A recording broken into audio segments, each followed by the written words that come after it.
All right, welcome back, everybody. Another live show. Just this one will probably remain unlisted after the fact, but I'm trying to catch all the different time zones. So thanks for dropping in. Thanks for hanging out. It's Q&A. I'm going to talk a little bit about some of the other stuff I've got coming up on the channel as well. And yeah, just a bit of an afternoon hangout here. It feels funny not having to film a lot of videos all of a sudden, so might as well go live. All right, welcome everybody. We got Music Therapy. We got Craig, Thai Smoke, awesome stuff. Welcome, welcome. So this should all be working, hopefully just as well as last time. That's the plan anyway. So let me just check the stream. Looks like we're all good. Yep. All right. Done. Very cool. So yeah, my plan is over the next few weeks to sort of go live at different times of the day per stream, just to mix things up and catch different areas. So we got a worldwide audience, which is cool. So yeah, I'm gonna try my best to make sure everyone gets their questions in if they've got any. All right, Jamal, welcome, mate. We got Andrew. How you doing? Very cool. We got Yankee Peters from Detroit. Badfish, thanks, mate. He says, "Hey Shane, enjoy your work. Thanks for the kind words." Dylan, how are you, man? Good, thanks. Hope you're doing well. So we've got almost some news on the live playing and jamming and all that kind of stuff. It might be 2 weeks from today, it looks like. So I thought it might have been this week coming up, but it looks like it'll be the following week. So I don't know exactly what that will entail just yet, but hang in there for the live clips. It should be fun. I'm planning a few out with Dr. Rick, so yeah, it's going to be good. All right, we've got Bake from South Korea. Sorry if that's not how you pronounce that, but I tried. Michael, welcome, mate. Awesome. We got Tom, Jay, Redcom, welcome, welcome. Andrew from Queensland, very nice.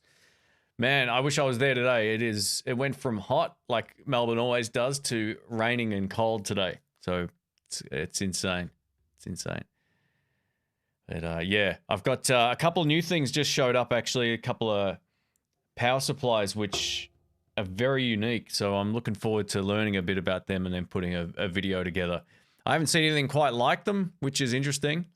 So yeah, I don't want to give that away just yet, but they look pretty cool. So we've got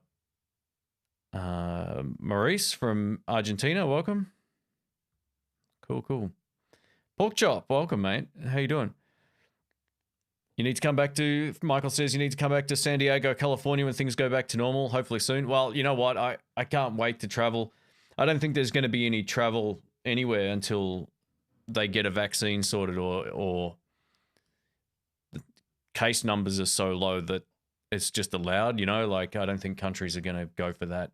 There'll be a lot of countries that will try to, yeah, I don't know. It's going to be tough, but as soon as I can, mate, I've literally got a flight on credit from the one that I lost this year. So yeah, whenever that happens, it's going to be super cool. Mississippi, very cool. Awesome stuff. Thai Smoke from South Carolina. Yeah, Craig says, Jamal, great playing on the TBA Jam. Yeah, well, I mentioned that on the last live stream. He did a great job. That was really cool. How did I decide on what my tone is?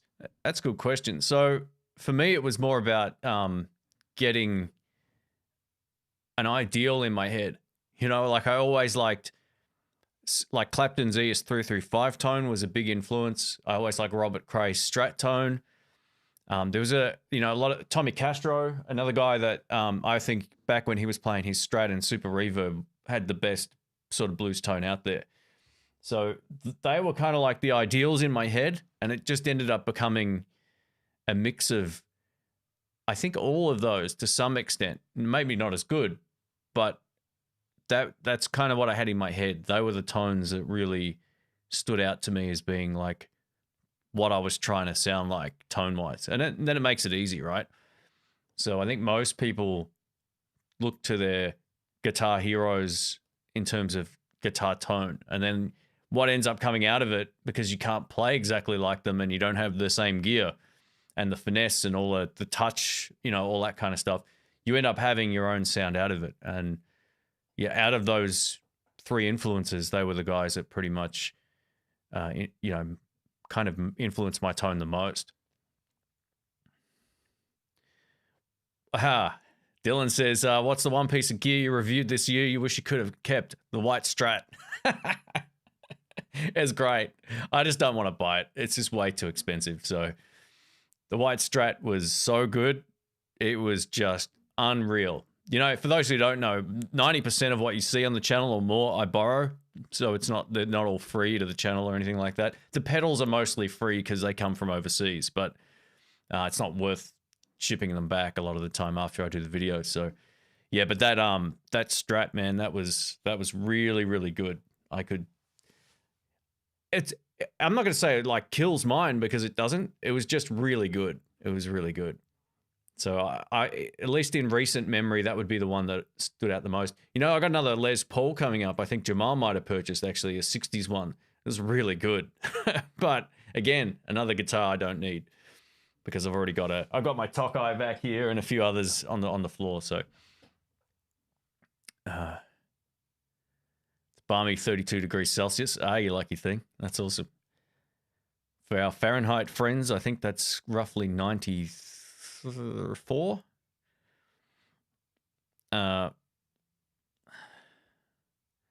Jose, welcome. What mics did I use for the drum recording? So usually I'd use a JTS NX2 for the kick drum, and that was always out as the kick drum mic. And then I'd use any number of different mics, whatever I had in the room at that time. Basically, either the Rode NT3, Sennheiser E906, which works as a good overhead mic because it's flat, kind of picks up everything from below it. Or I used the Rode NT3 I got a lot of mics, but the main kick mic was always the Rode NX2. And then I just used whatever I had out for whatever reason. So I only ever used 2 mics on that kit. That was it. That was enough. I didn't want to make it too complicated, having to bring all these mics out, then having to pack all of that up and move cable management and all that kind of stuff sucks. So I like productivity. So for me, it's all about just getting something finished or underway at least anyway. So yeah, always 2 microphones. Get a good kick mic, and then you can pretty much, if you get a large diaphragm condenser microphone that has a 10 dB roll-off or a 15 dB pad on there, that will allow you to sort of pick up the majority of the top of the kit. Or you can just position something like a Sennheiser E906 over the top of the kit and get good sounds from it as well. So yeah, it all works. We've got Ed. Welcome, mate.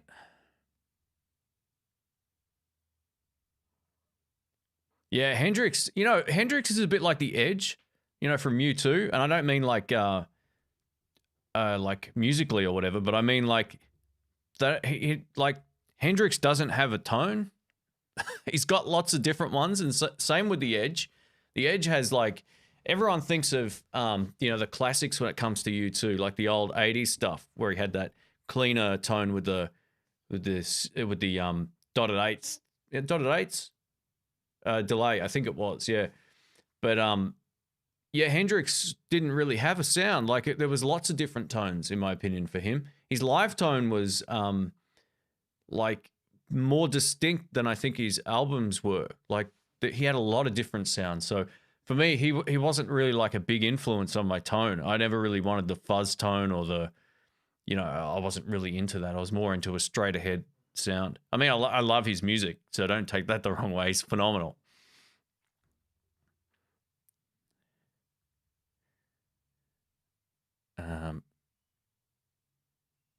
Have you always been a blues player, or did you play rock at first? So the first songs I learned a couple of cover songs that I really liked. I learned a couple of simple like melodic riffs. The first thing I ever learned was the Blues Brothers theme, just on the bass notes. Do do do do do do do do. The Peter Gunn theme.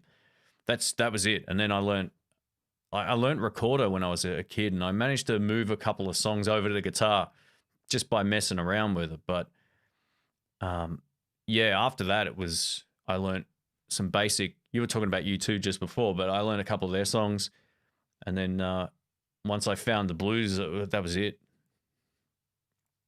I've never really been that interested in like all like completely replicating cover songs. I don't really see the point. It's great for your musical development and to learn that, but I never wanted to get too consumed with playing other people's stuff. It just doesn't sort of seem like it makes a lot of sense.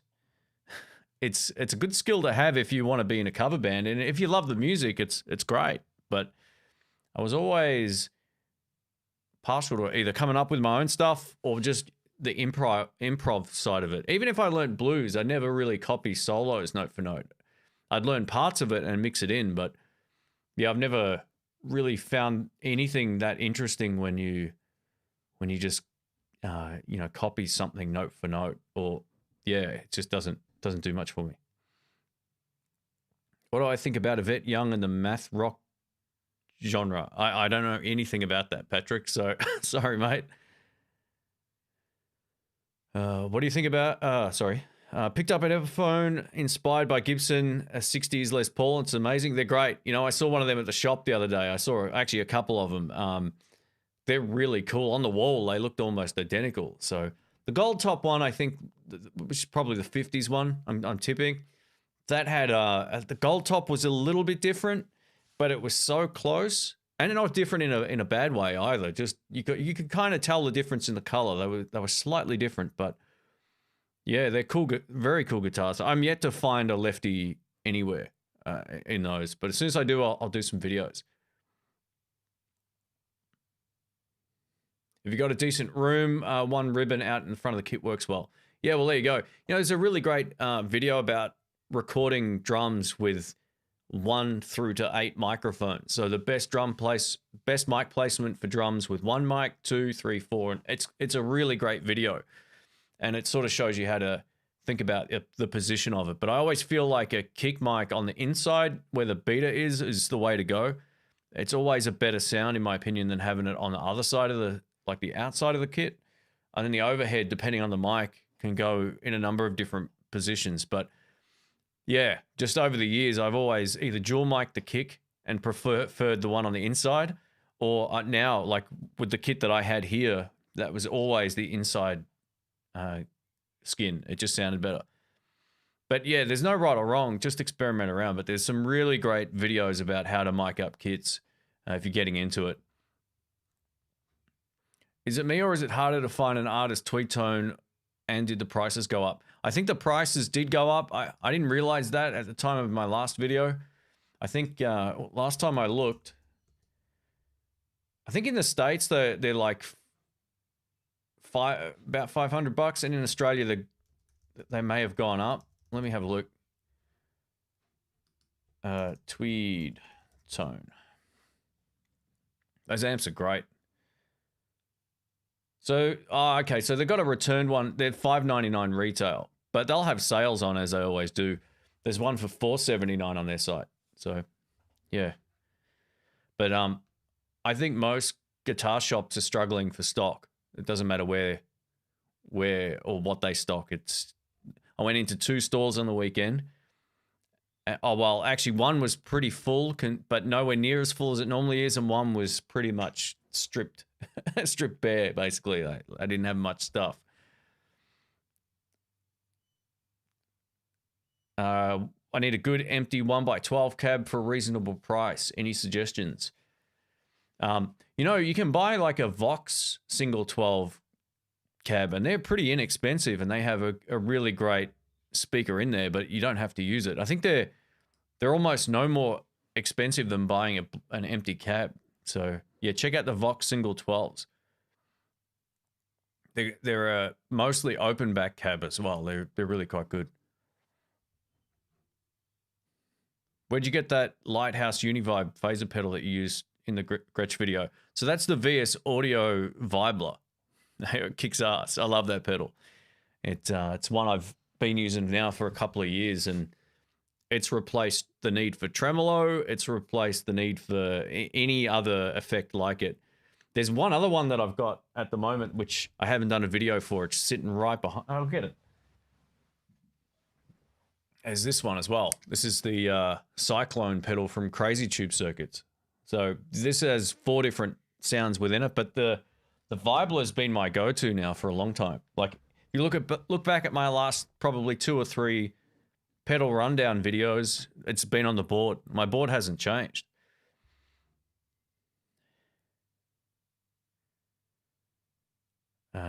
Jamal says, "Come on, Shane, I'll ship you one of my fuzz face pedals and get and get groovy." Man, I don't know about fuzz. It's just not for me. It's not my kind of vibe. It's cool, but the problem with a lot of fuzz pedals is they sound great on their own. Then you play them live and they get buried. They don't never really cut very well. Bruce says Hendrix was a man of many tones. Yeah, he did. Yeah, absolutely. Scott, welcome back, mate. Tommy Castro was cutting heads with Jimmy Thackeray at 2000 Eureka Springs Blues Festival in Arkansas. I've seen him a dozen times since then. Blue-Eyed Soul, West Coast Blues. Yeah, he's great, man. He's such a great muso. Cool guy, too. Like, he's just a super cool guy. Let me scroll down. Ryan says, I love my Fender Deluxe, but want the Marshall sound to mix things up. Not connecting with the Origin 20. Yeah, oh man, the Origin amps aren't anywhere near as good as the DSL 40. Like, none of them are. The 50's okay, but I'm not a fan of those Origin amps whatsoever. I think I remember I've said this a million times on streams, but I bought mine when NAMM were spamming out the videos of the Origin amps, and I didn't hear anything that caught my ear at all. And everyone's like, "Oh, I should wait for the Origins," and I said, "No, I'm trusting my ears." So I bought the DSL, and after comparing them, the only one I liked out of that range was the 50, sadly. But the DSL 40, man, it's got everything. It's got a power attenuator. It's got 4 channels. So you got clean, 2 crunch channels and a like ultra gain channel, reverb, effects loop. Yeah, it's awesome. It's not even close, in my opinion. The heads are good too. The Origin heads, the 50s, I think they are. They're quite good, but I always felt like the speaker cabs and the I don't know, man. They just don't have the projection and oomph of the actual DSLs.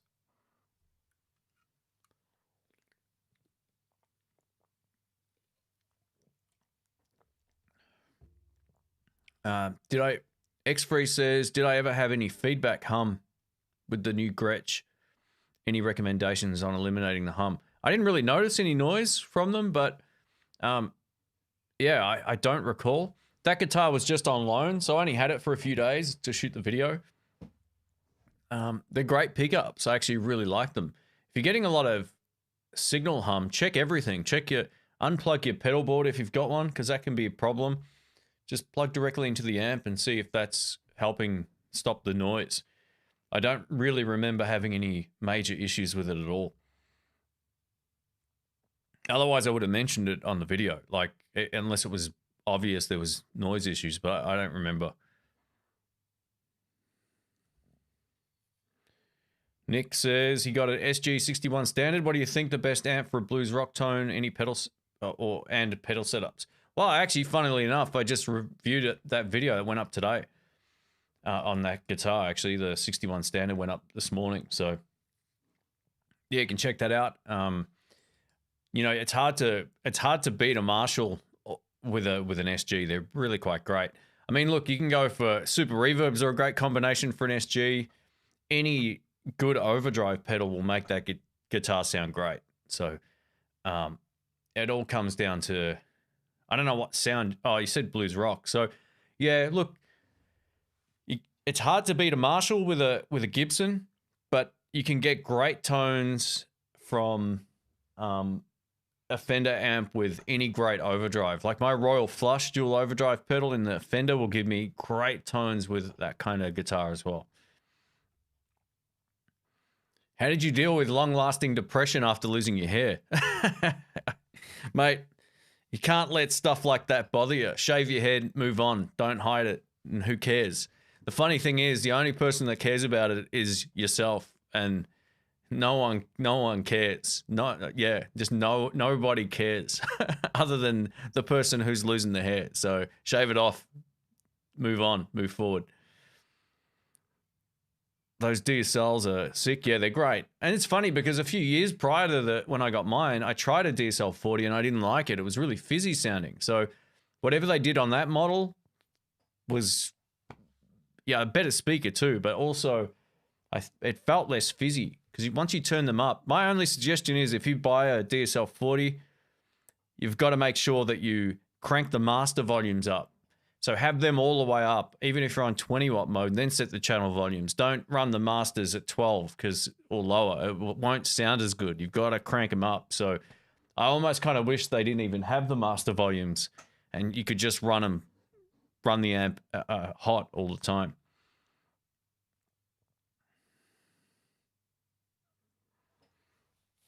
What does it feel like to be a lefty, and do you have any advice for lefties like me as a beginner intermediate player? I always found like it was easier for me to sort of copy stuff from right-handed players. I find it a lot easier than trying to learn from a lefty, which is pretty rare, but if I see videos online, it's kind of like a mirror image, which makes it a lot easier. So there's no disadvantage or advantage to it, really, other than trying to read tab, which is upside down and back to front. So that can be a huge pain in the ass, but just play. Yeah, just enjoy it, and you'll find that mirrored image of people. You'll find it easier to learn because it's like you're seeing yourself play when you see a right-handed player. It's all facing the exact same way. How many watts is too loud for home? Well, in valve terms, anything over 5 is too loud. So unless it's got a power attenuation thing where you can turn it down, look, you can get away with 10, but 15, like a Blues Junior, is too loud. If to get the tone up to where it's killing it, right? You can get okay quiet tones out of amps like that, but they're not going to sound like they do when they're loud, right? So a lot of the time, sub 5 watts is more than enough for practice. Unless you've got the freedom to really crank it, right? Everybody's situation is different. My SG61 sounds great with a Friedman. Well, Friedman's basically like a Marshall copy. So, well, to some extent anyway, that's pretty much what that is. So that'll give you that same sort of sound.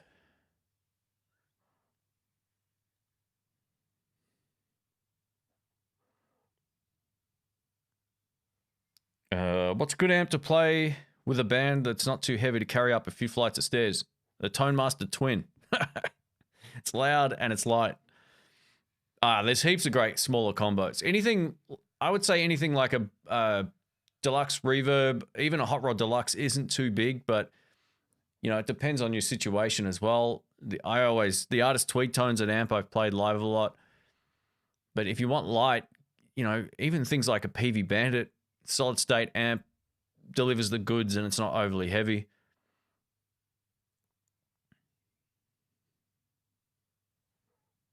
How about a DSL 20? Yeah, they're not too bad. The problem with the DSL 20s is they got a cheaper speaker in them. It works, and you also only get two channels. You get clean and ultra gain. So you're missing the channel that's the best, which is the crunch channel. The Marshall Crunch is where you'll live if you're a blues or blues rock player or classic rock player. The ultra gain is like Carlos Santana kind of gain, right? So it's got lots more. It's great. I actually really like that channel, but you're missing, in my opinion, what makes the Marshall special is that crunch channel. Still a great amp, right? You can get lots of usable tones out of it, but it's not as usable, nor is it as big sounding as the DSL 40. Why aren't Gretsch used more for blues? That's a good question. I don't know. I think probably it just comes down to the guitar heroes not using them. Because everyone, goes, oh, when you're learning guitar, right, you're looking at your heroes. You go, oh, what does that guy play? I play the Strat. I'll get one of them. So it probably comes down to that. I can't really think of any blues guys other than, some rockabilly dudes that play Gretsch guitars. I just can't think of any. But that's not to say that they can't be used for blues, right? You can play blues on any guitar you choose. So Yeah, it's interesting. Sort of, it all comes down from the, I guess, the musical influences.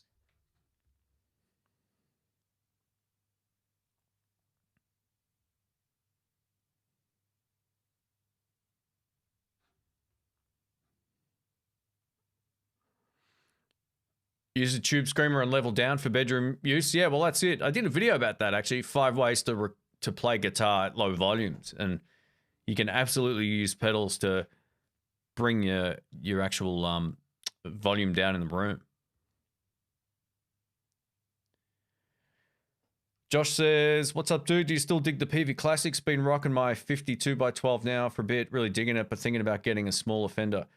Yeah, they're all right. Like I've never been the biggest fan of some of those amps, and I like some of them. I like the Delta Blues when they work properly. The classic 30s and all that are pretty cool too.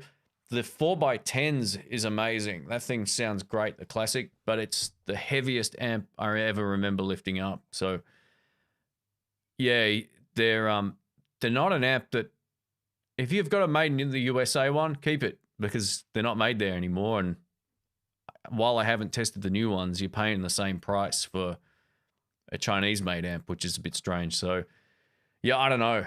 I don't own one. I bid on a classic 30 a while back. This is maybe 8-9 months ago now.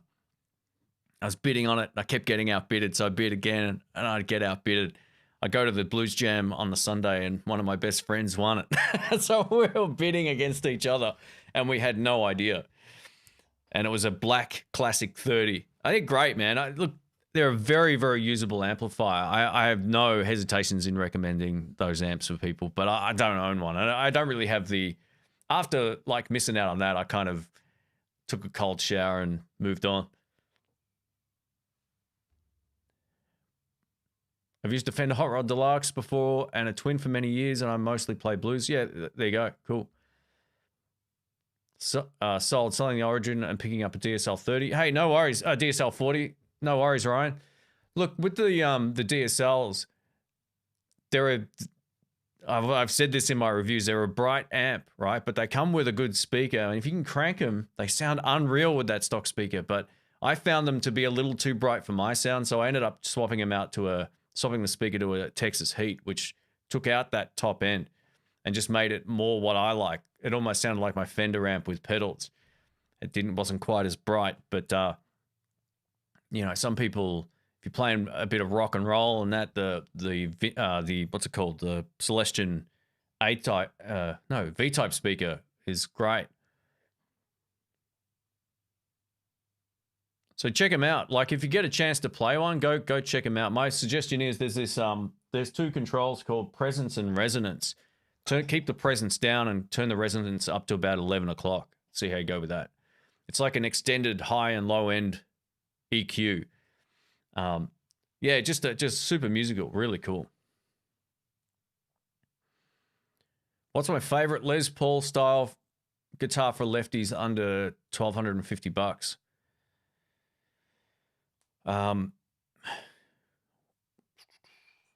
Man, I don't know where that $1,250 is from, but let me have a look. I would say, hang on,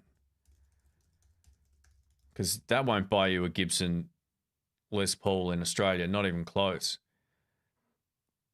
Let me have a quick look, see what the prices are here. I think really there's none on Sweetwater that come under that price either for the US one. So yeah, I would probably say, look, the one that I liked a lot last year, was it last year? I've lost track of this year, man. I don't even know, but it was the Epiphone. It was a black one, a black Custom Pro, I'm going to say it was called. That was pretty cool. Yeah, I would say that's probably the one that comes to mind straight away as being the best one. I don't think I've done any others that are reviewed any others since then. Like, mine cost more than that. So yeah. Check the used market too. Don't be like, now that this lockdown thing is ending in some areas and starting again in other areas, you'll probably find people are going to be selling a lot of instruments. I know I did. As soon as it kind of ended here, I listed my drum kit. So there's going to be a lot of that going on.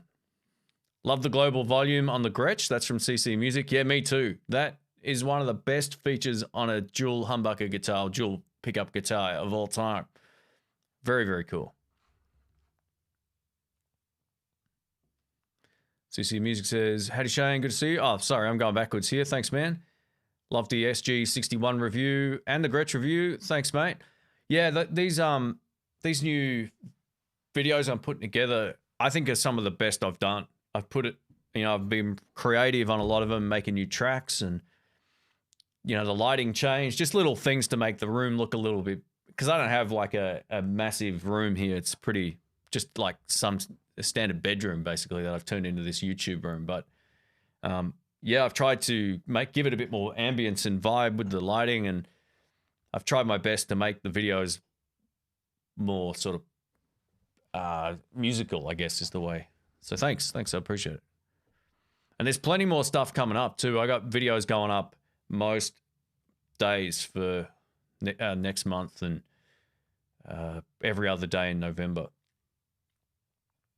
So yeah, I've got a couple of amps that I think will interest people. We've got a couple of Vox amps, a couple of Fender amps, a few more Vox amps, a couple of Roland things as well, some pedals, a bit of everything.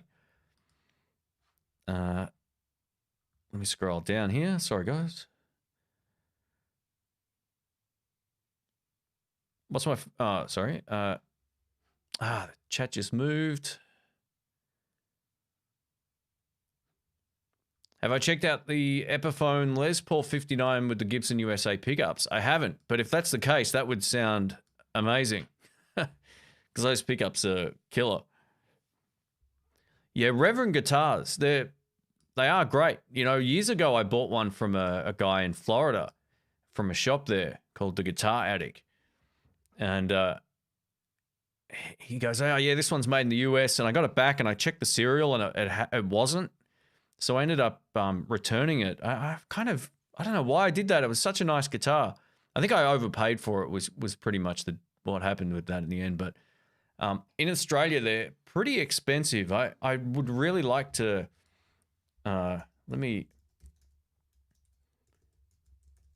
oops.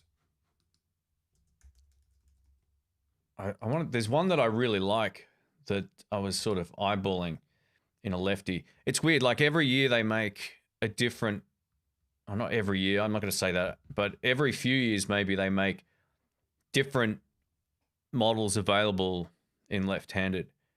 And there's a few that I really love the look of. Next time I do this, I'll have another thing hooked up so I can share the screen easy. But yeah, I've tried a few of them. They're really quite cool. I'd like to get one at some point coming up. Tony, welcome, mate. He says, first time joining. This is good. Thanks, man. If anyone has any questions, feel free to let me know. I'm just going to be doing random live streams at different times of the day for the rest of the year. Not every other day. I know this is pretty soon from the last one I did, but what I usually end up doing, I'll do like a live stream Q&A and I'll leave those up with all the timestamps. And then any random one, I'll just unlist. So if you've got notifications on, you can always come back and watch it later. It'll be usually unlisted after the fact. Blues in the Hood says, selling a Blues Deluxe. Okay, cool. PV Classic 50 is probably one of the best amps I've ever played. Yeah, they're great. I mean, they're very usable amplifiers, no doubt about it.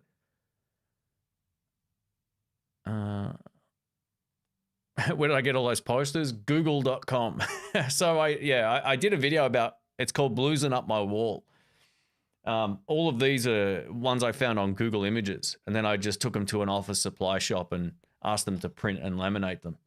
I didn't end up laminating them the first few times, and they just would deteriorate. So now I've got them done with like a matte finish. You don't need matte finish if you're not filming, right? But I had gloss finish on them, and they're so reflective still. All the gloss ones they're really a bit of a pain to film in front of because the reflections and so forth. But yeah, that's all. I just get them on there.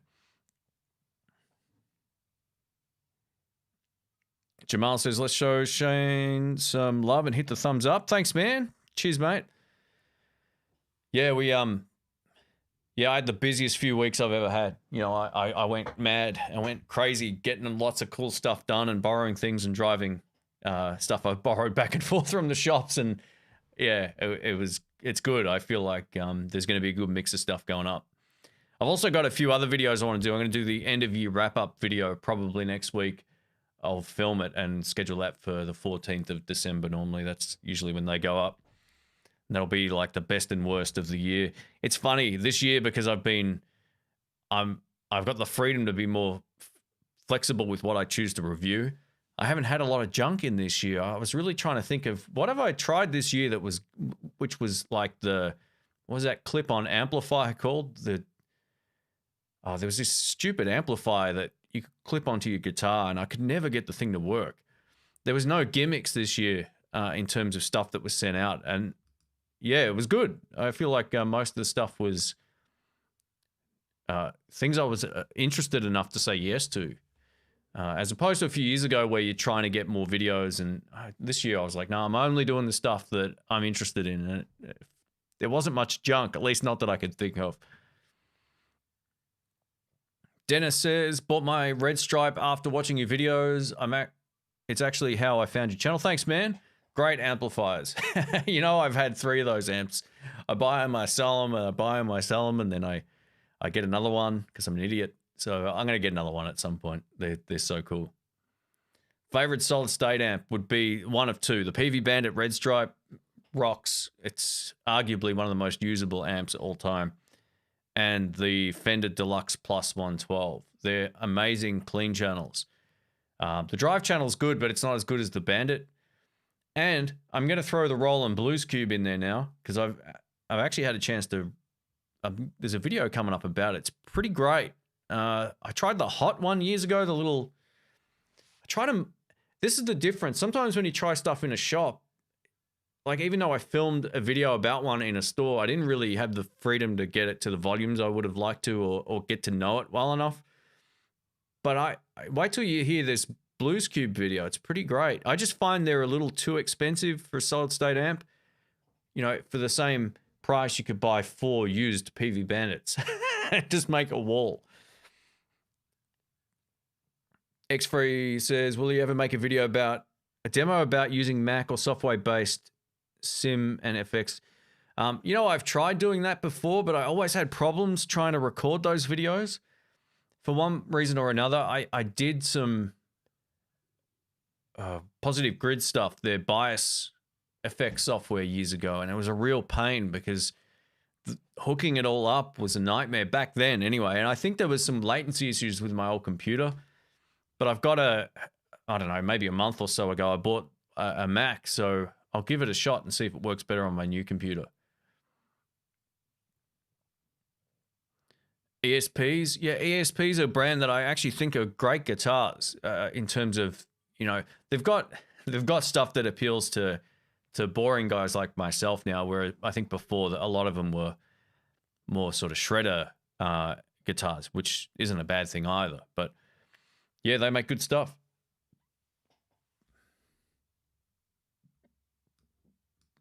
Oh yeah, the tributes are around $1,100 to $1,200, $12,000.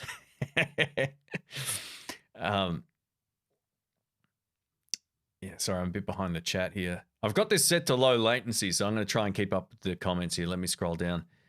Yeah, the drum kit's gone, man. It's gone. It was my lockdown. It was my lockdown fun. It got my frustrations out, not being able to go to the gym and all that kind of stuff. But I tell you what, since I've been exercising again, I feel so much better. Like whoever thinks gyms aren't essential when it comes to essential services have never been to the gym. It helps your mental state of mind, and it's so good for you as well. Like, yeah, just not going for all those months, it was shocking. So I ended up, that was the drum kit. The drum kit was like a good distraction. It was good fun. But yeah, they just take up too much space. And You can kind of, can you see through there? I don't know. There's another room back where those sort of red curtains are.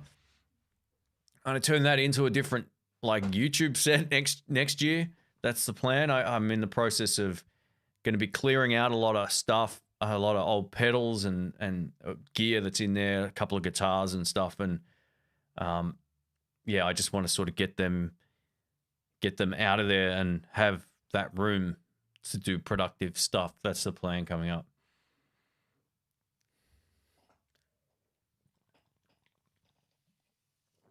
Jonathan says, I liked your video about how you make the videos. Thanks, mate. Yeah, I tried filming that twice, and I always felt like the first time it was distracting having another camera on the process. And then I thought about it a bit more. I was like, I think I'm going to voice over it and just leave the camera set up. So, yeah, it was, look, not always the videos are that complicated. Like, when it comes to a guitar that I'm familiar with, like a Strat, I can pull it out of the case and make the video straight away. But when it comes to learning about a different pickup system or whatever in a guitar, it's always good just to play around a little bit more. And, you know, I think that some of those sections of that video took me, that was when I first started filming all of these new videos. I got it down from like 37 minutes for one part to like 9 minutes. You know, the efficiency just went right up. So, yeah, and it all comes down to how well I'm playing on the day. That pretty much is what it is. And how well I'm talking. Some days I can't talk. Like the last live stream, I kept fumbling over my words. It's a weird process making videos. I still, yeah, as used to it as I am, it's still odd. I bought a used Sony 5100 camera for the price. 5100. Okay, let me have a look. Oh, that'll be good. Is that APS-C, right? Is that what it is? APS-C sensor? Man, the Sony stuff's fine. You just you got a lot of great lenses, all that kind of stuff. I'm a big fan. Yeah. I'm not going to spill the beans just yet, but something happened today. I'll fill everybody in on another one. Talking about cameras. Stop tailpiece on the Gretsch only comes in the lefty. Yeah, I did see some comments about that, Lincoln. So yeah, I didn't know that at the time until I looked up the website.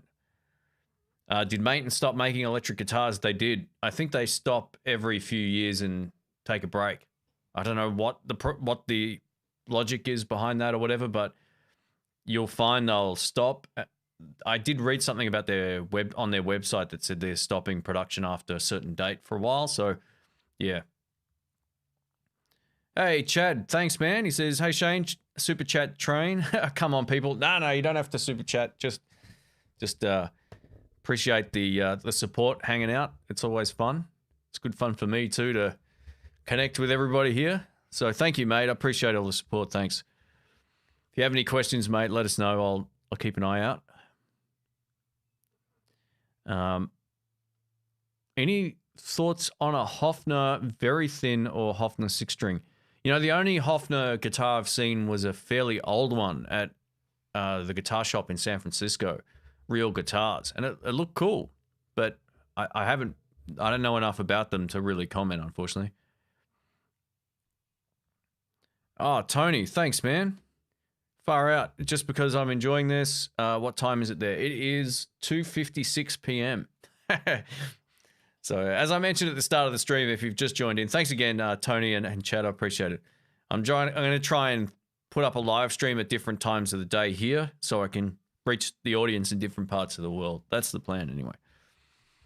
So, thanks again, guys. Far out. Yeah, I appreciate that. I'll keep an eye out for any questions you guys might have, but thanks for the support. It all goes back into the channel. It should be obvious that that's what I do with all of this stuff. It all goes back into making things better. So thank you. Do I have the Pork Chop says, hey Shane, have you used the Keeley compressor? I love it. Yeah, it's great.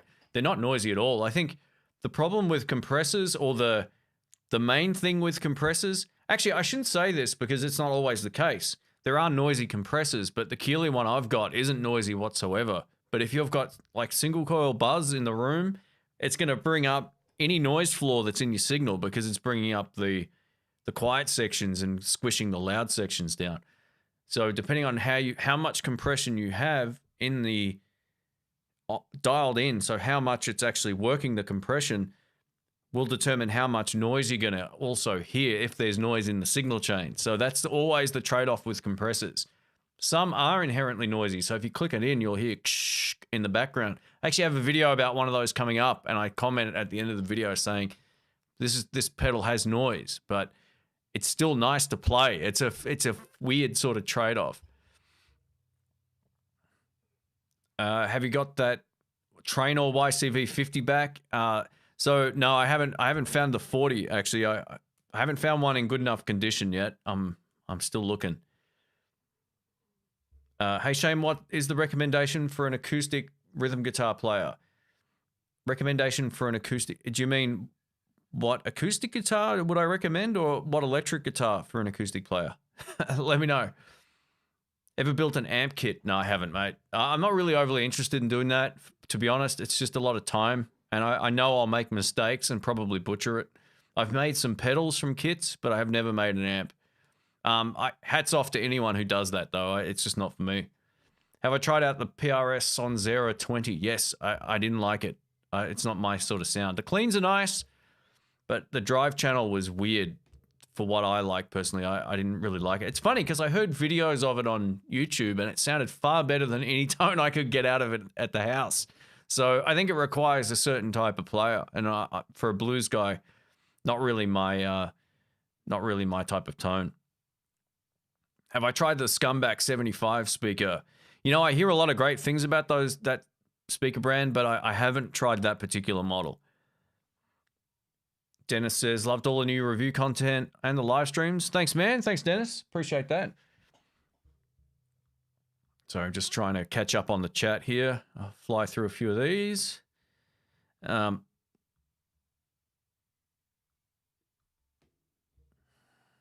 Sorry, guys. Let me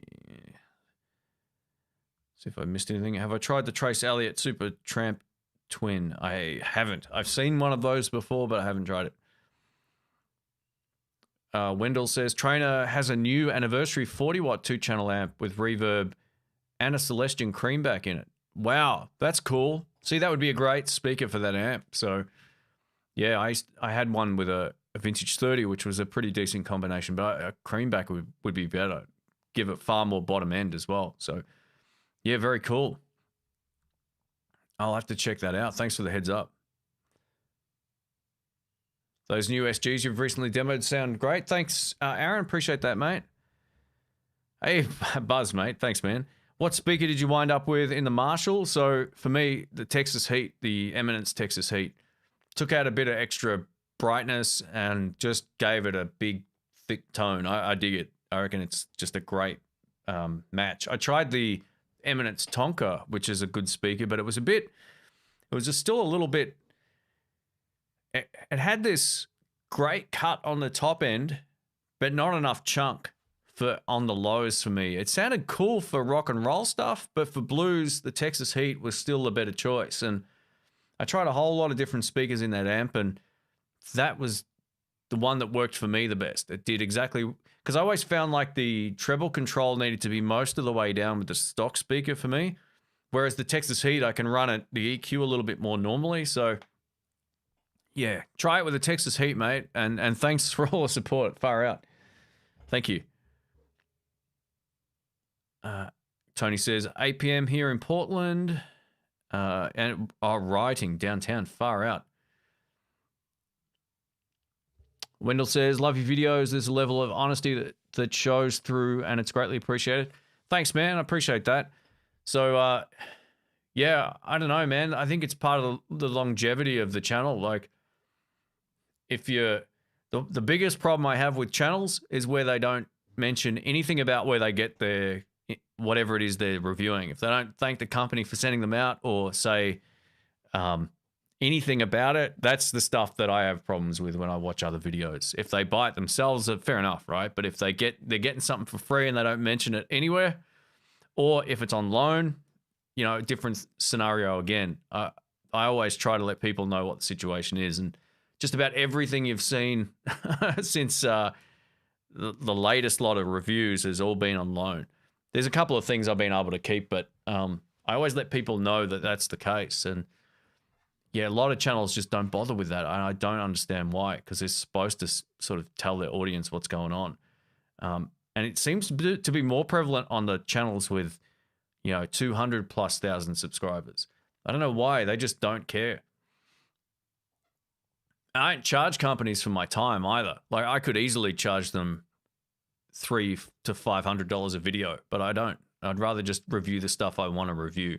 That way it works out fun for me. Because I look at some of these pedal channels, man, and there's some great players doing all these pedal videos like all of the time, and they get paid like big bucks, a lot of them as well. And it'd be so depressing to turn a YouTube channel just into like, oh yeah, I'll review anything as long as I'm getting paid. It's just, I don't know. I don't want to do that with mine. Marcio, says, greetings from Canada. Thoughts on the Spark amp? I've never used one. I would suggest checking out the NUX BT Lite. NUX BT LITE. Very cool. It's a great little amp. $100. Pretty tough to beat, in my opinion. Do I think Ernie Ball Music Man guitars are overpriced? Yeah, a little bit, but I think they're great quality instruments. They're just, the problem with them is like trying to resell them, right? You invest into a guitar that's that expensive, you got it for good, because no one will pay you anywhere close to that price to buy it secondhand. You literally have blown 50% of your money. So my suggestion is, if you can find them used, find them used. But they're awesome guitars. Like, I'm a big fan of those guitars. So thanks again, guys, for the super chats. Buzz, Tony, and Chad, thank you. Thoughts on made in Japan Telecasters? So when it comes to any Fender Japan stuff, there's both good and bad. I think they're overall a really solid guitar, meaning like they're good. But there's some series of those over the years that have had tiny vintage frets. Make sure you don't buy vintage, like, you can buy tall vintage frets, that's fine, but don't buy the really small ones that are almost painted on. That's a real big deal breaker for me when it comes to buying any Japanese-made Fender guitars. I always find their frets too small.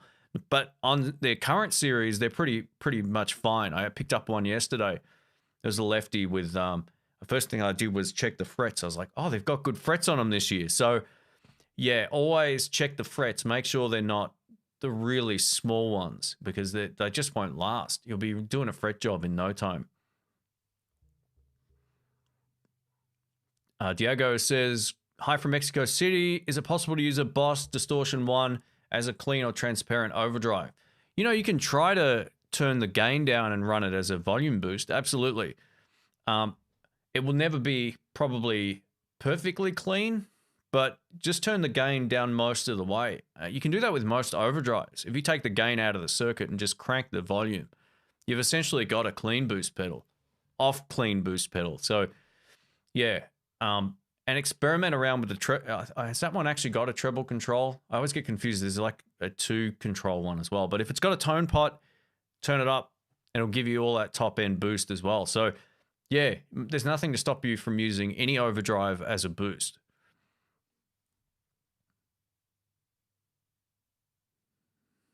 V-Man says, just gonna say that saw your review of the Tonka, saw another video, and a guy did the Swamp Thing, sounded really big.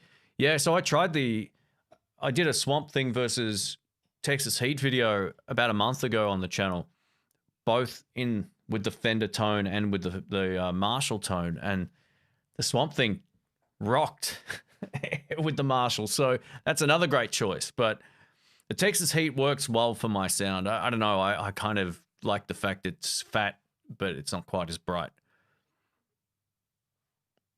But yeah, both, they're my two favorite speakers. Anytime I'm asked, like, what are my two favorite speakers? Swamp Thing, Texas Heat. Not sponsored. I paid for mine. They're great.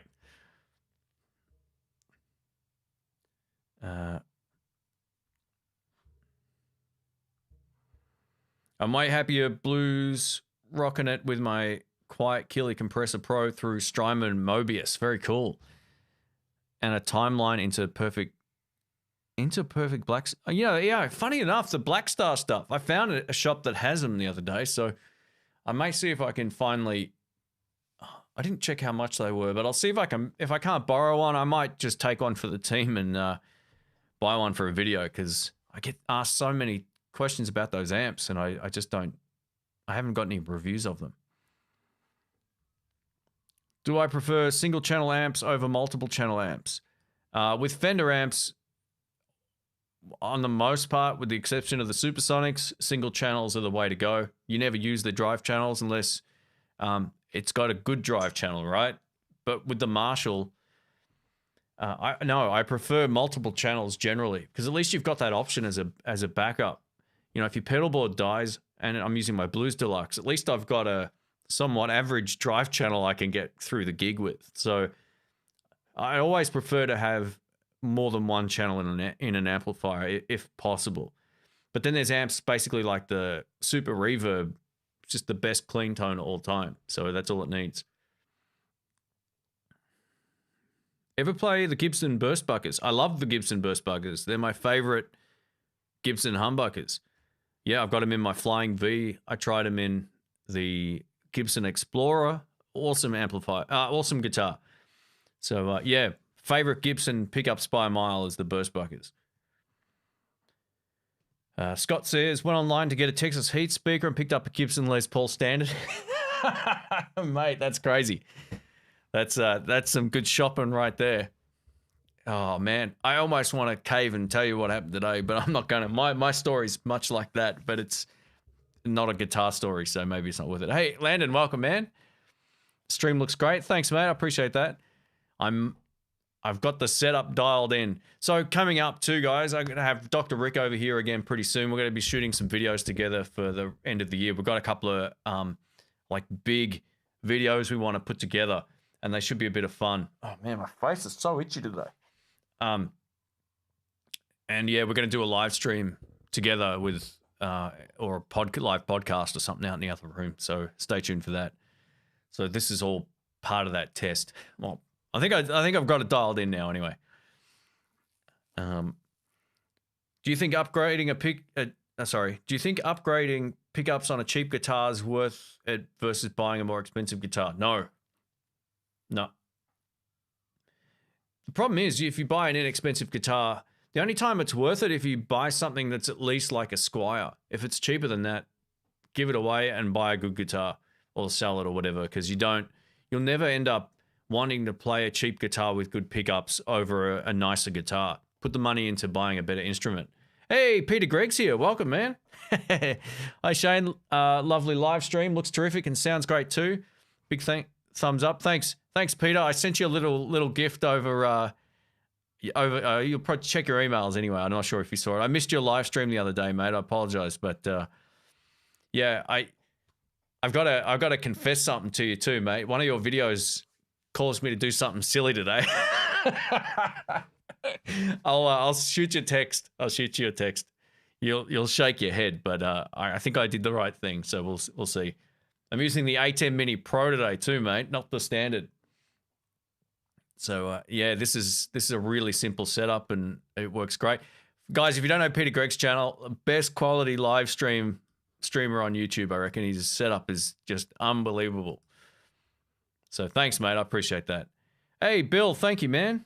Oh, it says about to get locked down again. Need to get something new before I can get out.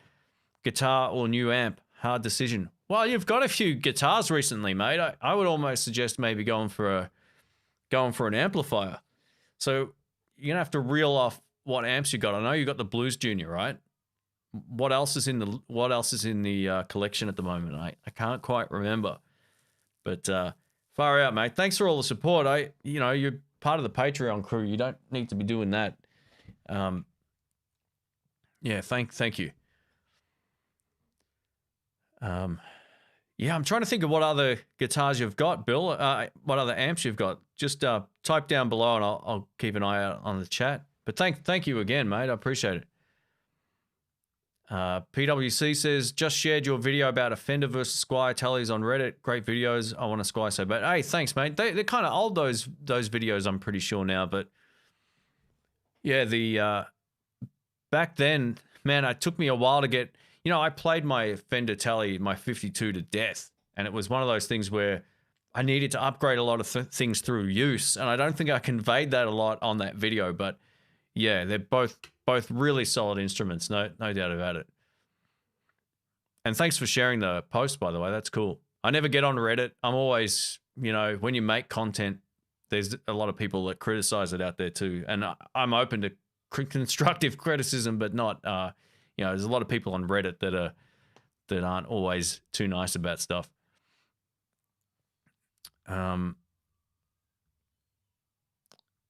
Type, I'm not sure how to say your name, mate. Sorry. It says, my American Original 50s tally is on its way. Awesome stuff, mate. Congrats. You'll love it. You'll love it. I love mine. It's a great instrument. It is super cool. Should I get a Fender Player Series Telecaster? Saw your review, but didn't know if there was anything better in that price range. For the price, it's still the best. So there's not really anything that I can think of off the top of my head that would be better than that at that particular price range.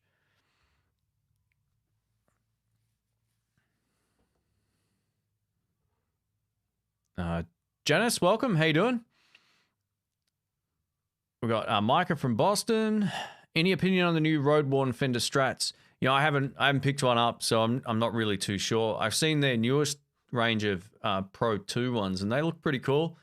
No lefties yet. They don't turn up until January, I think, in Australia, but I'll do some reviews whenever I can get my hands on them. But yeah, no, I haven't tried or picked that one up. Blues Junior in Princeton. Oh, man. Yeah, well, you're pretty much sorted there. So you've got what else would there be? You could get you could get a Marshall and mix it up and get something completely different. But, mate, I don't know. That's a tough choice. If you've got money to burn there, you can go either way. I mean, depending on how much you're loving your guitars, you could pick up a different model in a different brand, or go for a different Vola or a different Fender. Yeah, it's sort of, you could go either way there, mate. I can't really answer that for you, but with a Princeton and a Blues Junior, you're pretty much sorted there with the cleans and then the sort of crunch tones of the Blues Junior. Wow. I'll ever think about that, mate. I don't really know. We've got, is it Nikos? It says, cheers, mate, from North Carolina. I'm thinking of buying the new Epiphone Prophecy Flying V. Have you played any guitars from that line? I haven't, no. Interestingly enough, there's a right-handed one of those at the shop. I'm going to see if I can hassle Rick into help him. He'll make some videos. We may actually just shoot him at the store because they've got lots of great righties and, Epiphone casinos and all kinds of cool stuff. So I'm going to see if I can hassle him to come down and buy him some lunch or something. Yeah.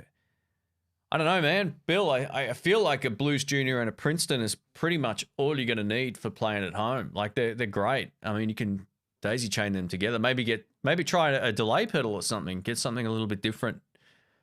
Get a Boss DD7 or maybe go for a different overdrive pedal or something. But yeah.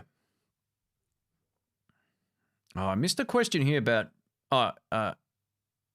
Azriel. I'm not sure how to pronounce your name. Sorry, man.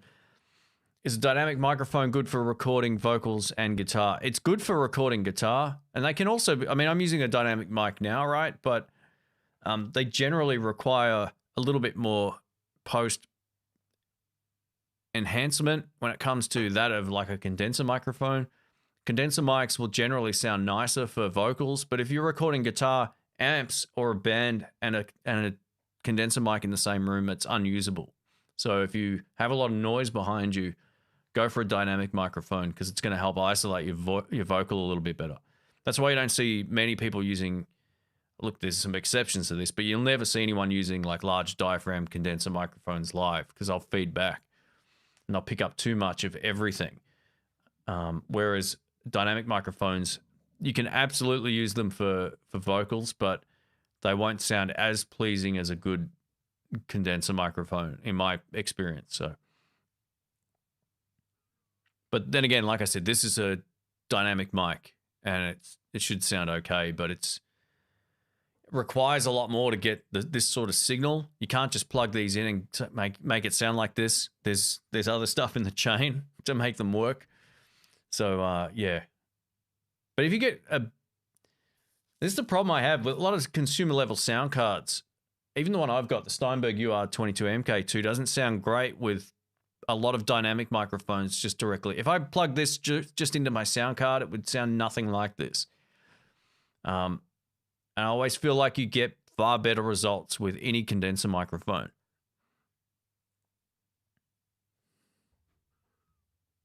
Reddit is the toilet brush of the internet. Twitter is the toilet bowl. Yeah. Look, Reddit can have some funny stuff and helpful stuff on there from time to time. Like I know when I've Google searched, how do I hook this up to that? Or how do I get this to work? The answer's been on Reddit, so it can be good. But I remember when I first started my tech channel, and this doesn't bother me. I actually thank the guy. Like someone posted one of my videos on Reddit saying, "Oh, look at this guy. He's started a new channel and he's got, I think I had like 200 or 300 subscribers or something like that." And they were basically making fun of the tech channel. I said, "Mate, give it 6 months or give it a year and I'll have 10,000 subscribers. So check back." I said, "Thanks for sharing my post." And now it's up to 15. So yeah, I don't know, man. Reddit's just full of like jaded people. I don't really understand what the appeal of that is. Just people whinging about other people's efforts. And I don't know. I just don't get it. I get the humor of it. There's some funny stuff on there, but you don't go to Reddit to really, I don't know. A lot of people just go there, I guess, to complain about stuff. Maybe or maybe that's just what I see come up.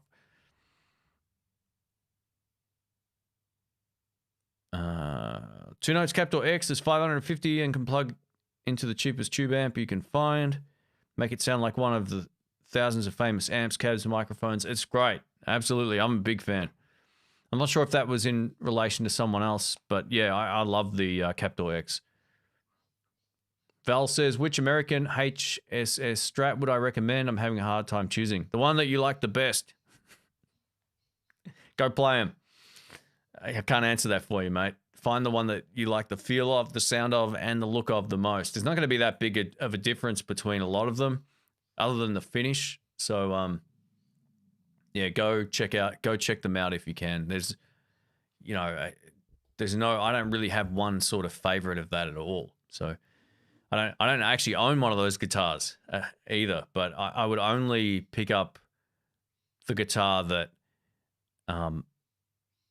would speak to you personally, and not the one that I like the best, because you got to make sure you're happy with it. But you buy any USA made HSS or something like a Tom Anderson or a Sir, mate, you got one of the best guitars out there. Really clear stream tonight, and you're only 19 hours away. Thanks, Keith. Yeah, I'm trying this low latency streaming with my camera here, so hopefully it's working all right still. If there's been any like hang-ups or anything, let us know. Forums in general suck. Yeah, I think a lot of people assume the worst in a lot of people who make videos as well. I know on Facebook I used to see a lot of that. That's part of the reason I got off it. People are assuming, oh, I'm paid by Fender, they're paying me cash, and I'm like, fuck, absolutely not doing that. Like, so yeah, it's just seeing that kind of stuff. It gets old. People always assume the worst. And like I said earlier, I always disclose in every video if something's either sent out from the company, if I borrowed it, if I've purchased it, or if I've been sent it and I'm allowed to keep it, right? Like when I did the video for this, I made it very, very clear that they were letting me keep this, right? So that's kind of like the thing you don't see in a lot of channels. They don't disclose any information about where they get any of the stuff, or if it's on loan, or if they're being paid to promote it. The only paid promotion I've done in the last few years is when I've had the DistroKid sponsorship for the podcast. That's it. And it comes up with that message. This video contains paid sponsorship or whatever. But yeah, so I don't know. I just got sick of seeing that stuff. That was a good part of the reason to get off Facebook. It's just crap. 2 years, man. Best decision I ever made. Such a waste of time.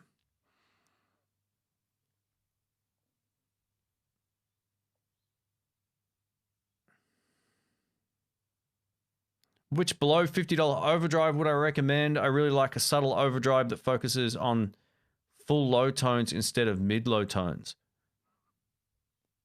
Oh, that's a good question. I'd probably take, I know it's a little bit more expensive, but Tone City make a few good overdrives that would fit into that category. I think they got one called is it the Mandragora? Is that what it's called? It's been years since I did those videos, but they're pretty solid. They're pretty solid. So yeah, that might be, check out that range of pedals. They might be a little bit more expensive than that, but yeah, Joyo also make a range of pedals that are pretty great as well. I'm just trying to think of one that's sort of got a full range overdrive is what you're looking for. What's the oh man, you've got me stumped here. This is, let me have a look.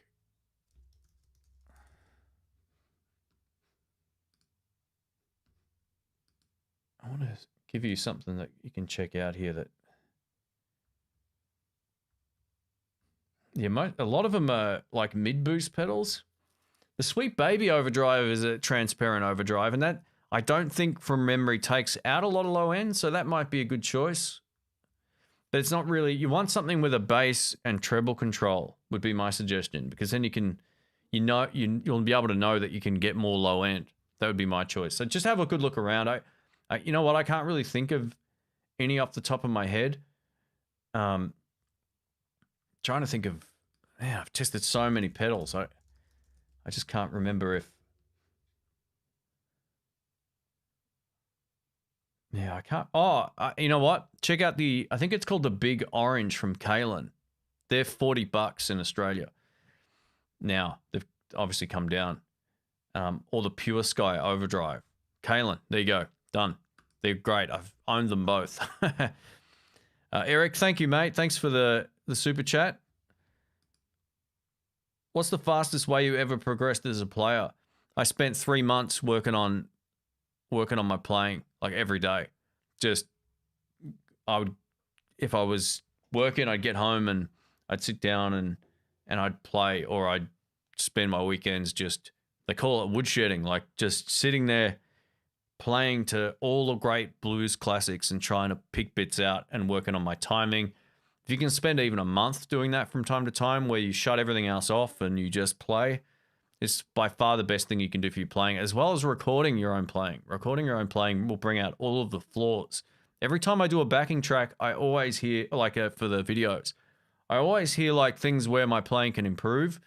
And that's always helped me improve my timing and phrasing. It's not perfect, but it's way better than it was even a year ago, because I'm always recording myself and hearing it back. I'm instantly aware of where the problems are in my playing, and I'm very critical of my own playing as well.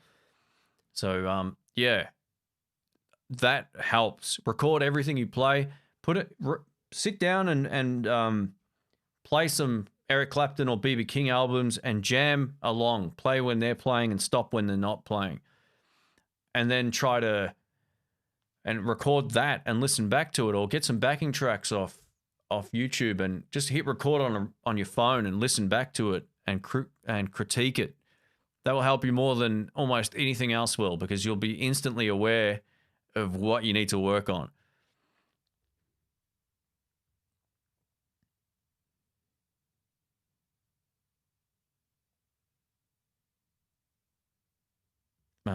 Lefty here, got lucky with my first guitar purchase, Mexican Telly, but I'm thinking of American Pro 2 Strat once they're available. Advice for buying without playing. Mate, buy it from somewhere that's got a good return policy would be my opinion. Not with the intention of returning it, but making sure you don't have any problems. So if you live in the US, just go to Sweetwater, the best online retailer. That's why I partnered with them for the affiliate program, because I know they're trusted. I had a lot of options to when I first approached a number of different companies, and Sweetwater were by far the best. So, or if you're in Australia, get it from a shop that you can physically talk to or you've dealt with before and you trust, or anywhere wherever you live. So, yeah, that's my 2 cents. I never buy anything with the intention of returning it, but there's stuff sometimes that you go, oh man, I can't live with this. Can I swap it? Yeah, no problems. Just send it back. Done. So that would be my 2 cents. I try not to buy guitars without playing them first, but I know right now that's not always like an option. It wasn't for me for a while either. And I forgot to mention before, Bill said they're going back into lockdown there. That's crazy, man. Far out. Yeah, sorry to hear that. We had like 7 months of it or something.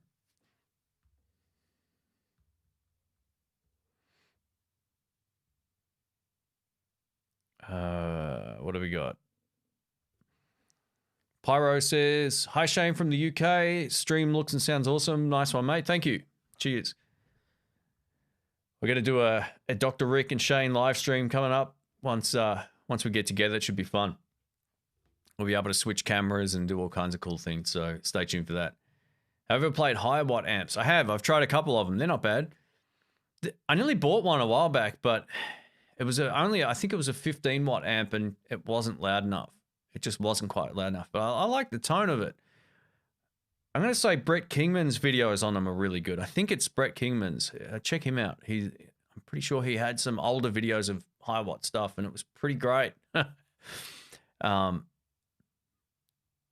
Klon Plexi pedal combo. I've owned an actual Klon KTR. I think I just showed you this on the last live stream, but there's this one here.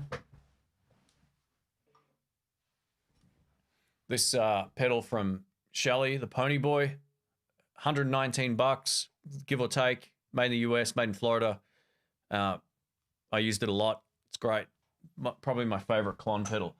Best value for money, handmade, all that kind of stuff. He drop tests his stuff, so they're built to last. Literally, there's videos on his YouTube channel of setting them up on a drone in his street and then just letting them loose, and they plug it in and it works. So yeah, he builds this stuff to last.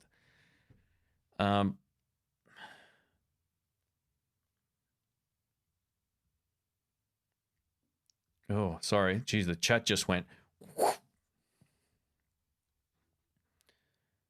Wow. All right. Sorry, I don't know where I was up to. If I missed your question, feel free to shoot it through again. Sorry.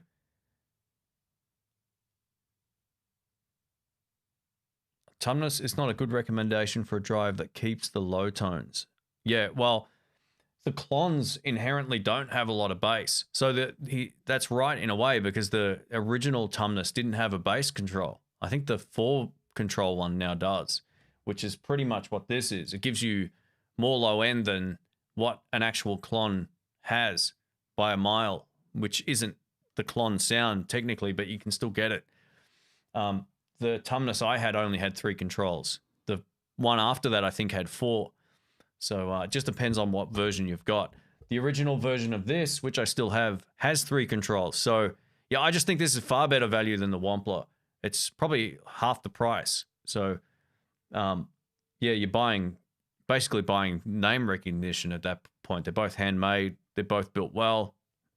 Depends if you want also a small pedal. A Pure Sky is killer. It's great. It's really good. Have I gone back to the Fender GTX? No. So I don't know how long ago it was. One of Dr. Rick's friends wanted one, so I ended up selling it. But great. Like, after I did all those videos, I felt like I was done with all... I've said this a number of times. I don't think I'm really going to own any digital modeling gear anymore. Kind of just want to play and not have to worry too much about...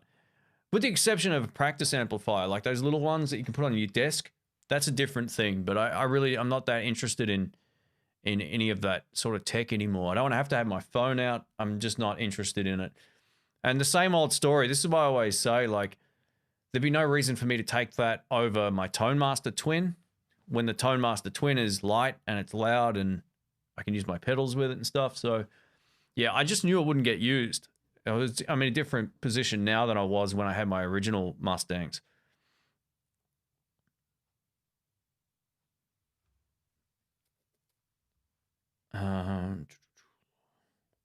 So someone asked about the JCM pedal. Man, there's a million Marshalls in a box pedals out there. I'd probably say one of the best ones is the Pedal Pal Effects Pal 800. I think there's a new version of that that's come out. What was the other one I recently? The Missing Link Audio. What was it called? The Peacock Overdrive, I think, was really good. I'm thinking either AC15 or Tweed Blues Junior. I think the AC15's probably a louder amp. Even though they're both 15 watts, the cabinet size feels louder. They've got a very different sound about them. I was actually quite shocked how bright that Blues Junior was, the Tweed one. It was really bright.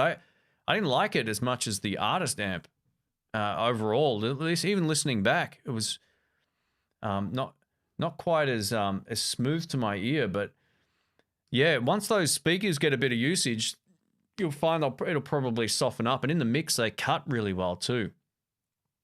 So yeah, it's all sort of personal choice with that sort of stuff. I just find the Vox is it's a tough 15 watt amp to beat just based on its physical size. It's a bit bigger, and the cabinet size makes a difference. Yeah, 40 watts is way too much for a home amp, Blake. Absolutely, mate. 15 is more than enough. It's probably too much as well. So yeah, 15 watt valve or tube amps are blisteringly loud at home to get them to their sweet spot. 40 watts is ridiculous. You'll never get it to the sweet spot without killing everybody. 15 watt solid state amps a different story.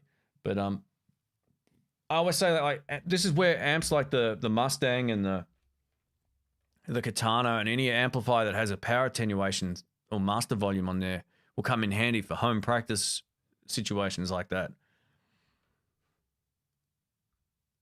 I spent almost 2 weeks every day trying to figure out how to play, what is it, Mott's All the Young Dudes. I don't know. I don't know that song whatsoever. But keep at it, man. Go through as many videos as you can.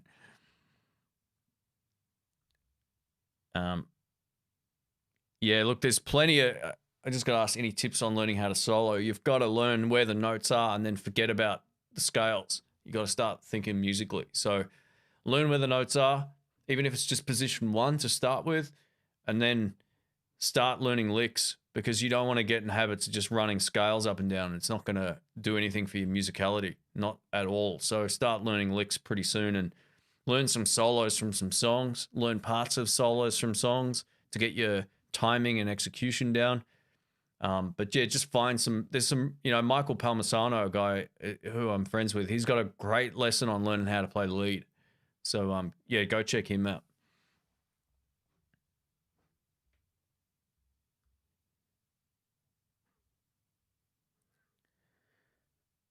How would I compare that white custom shop Strat to your American original? Welcome back, Bill. Welcome, mate. I got a video about that coming up next week, mate. So they're way closer than you probably realize they will be. They're great.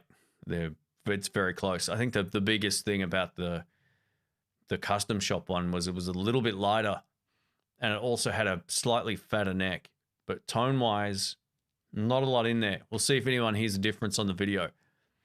It's coming up. Just sold my bass breaker 15, and now I'm in between a Marshall Origin or a Hot Rod Deluxe. Buy the Hot Rod, 100%. Don't buy an Origin.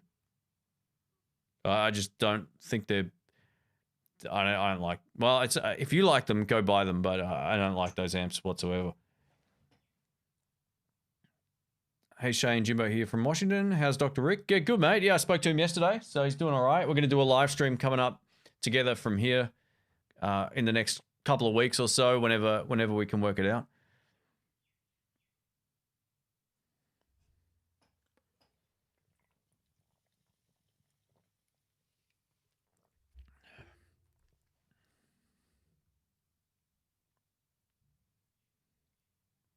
Oh, wow. Sorry, I'm just need to...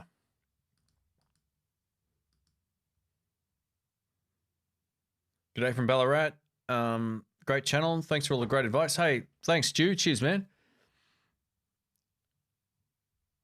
Oh, man. Far out. Chat is flying along today. Far out.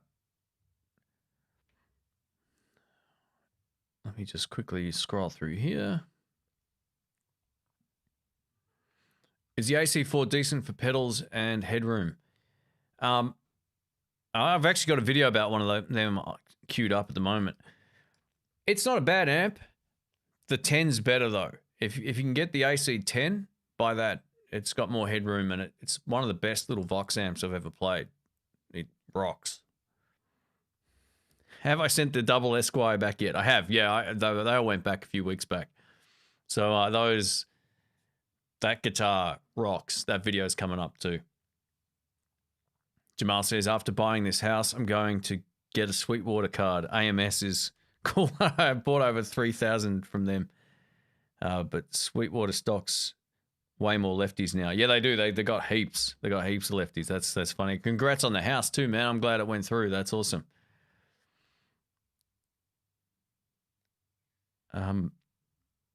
Very good. Hang on, sorry. Do I ever play any slide? So if you check my last video, I played some slide on that. I don't play a lot. But I only really started doing it this year. And I only did it very infrequently. It's funny because I always struggled trying to get slide to connect with my brain on like I don't know where my actual slide is, but here it is. Like the problem I always had when you play a chord. Oh, this is out. I've just put new strings on this, so you kind of like between and behind the frets, whereas when you play slide, you're on the fret ahead of it. So it was always hard for me to land on the frets as opposed to between them. But now I'm starting to get it, so I'm going to use it a little bit more coming up over the next, moving forward at least anyway.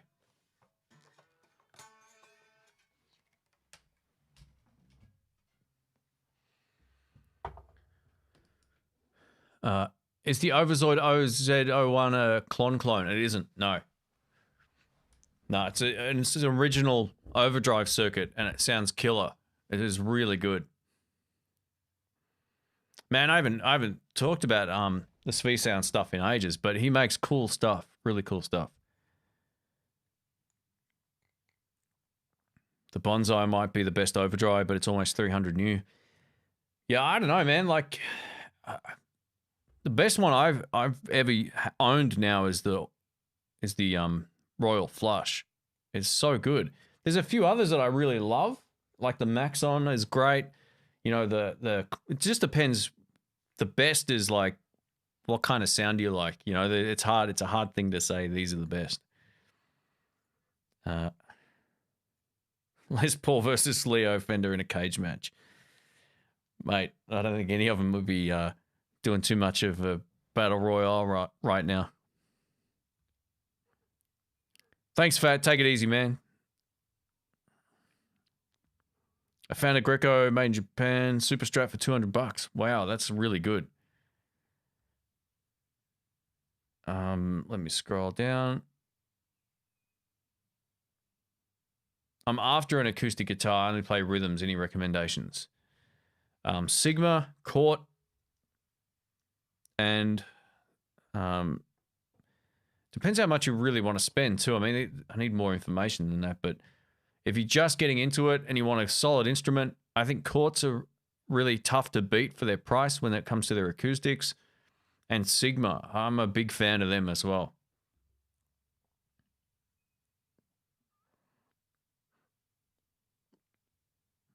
Let me scroll down.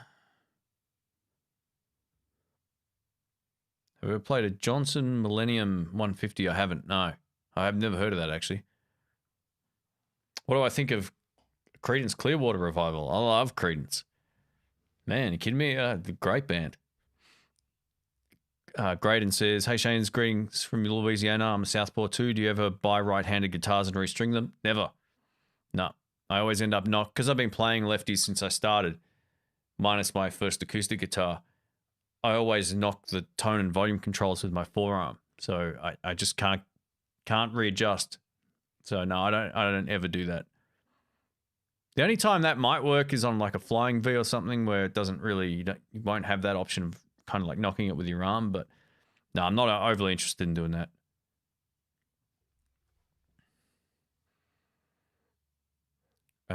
Caught between buying the Artist 5-watt valve head, valve amp. Sorry, man, the chat just moved. Where'd it go? Sorry, I lost your question. Oh, yeah, here we go. So the Bill says, what do I think of the Marshall DSL 20? The 40 may be too much. So the 40 has a 20-watt power switch. So you can get it down to 20 watts. And the 20 has a 10. Like you can halve it down to 10 watts. So there's that option too. I think the 40 is a better amp than the 20. As I mentioned earlier, you get those 2 extra channels. But the 20 is a good value as well. You'll get the clean and the ultra gain channel, and you'll be able to sort of switch it down to 10 watts, and that will be more usable at home. But still, at a condo, man, you're going to be keeping the neighbors up with that. But if you can already get away with like the Blues Junior and the Princeton, you'll be okay. Because technically 20 watts isn't that much louder than 15. It probably isn't that much louder. What you're getting is like more headroom, which means it's going to sound fuller and bigger, longer as you turn it up. Mr. Bogut says the Sweetwater ship to Australia. No, they don't. There's all these weird rules about like where brands can ship to. They've all got their own distributors here and stuff. Oh, here it is. I'm caught between buying an Artist 5-watt valve amp or a Joyo valve head and putting it through my Katana 50 Mark II. Okay. So you want to put an amp through an amp? Is that what you're doing? I don't really get that. But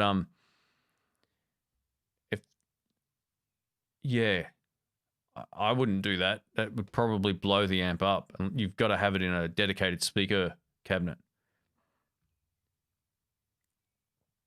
Once we find a tone that we like, why do we keep searching? Mate, it is what it is. You know, I don't know. I think it's just a guy thing. Like guys are more into always looking for something. What's next? I know, like with camera equipment, that's how my brain works like that too. I'm always looking like I don't need any extra stuff when it comes to, like, there'd be no reason for me to ditch and move on to it. It's like I've got a Fender. Oh man, maybe I should get a Gibson. I don't know. It's just that difference is motivating in many ways too. And that's what I think a lot of gear has done for me over the years, is to keep me interested. Having just that one sound all of the time. Like if I was to only play a Strat all of the time, I would end up getting really bored of it and go, man, I wish I had a set of humbuckers. So I think there's a bit of that. The variation is good. And for me, it's who I listen to as well. You know, I love T-Bone Walker's tone, but then again, I love John Lee Hooker, and there's all these dudes, JJ Cale. So there's different sounds for different inspiration. I think that's a big part of it.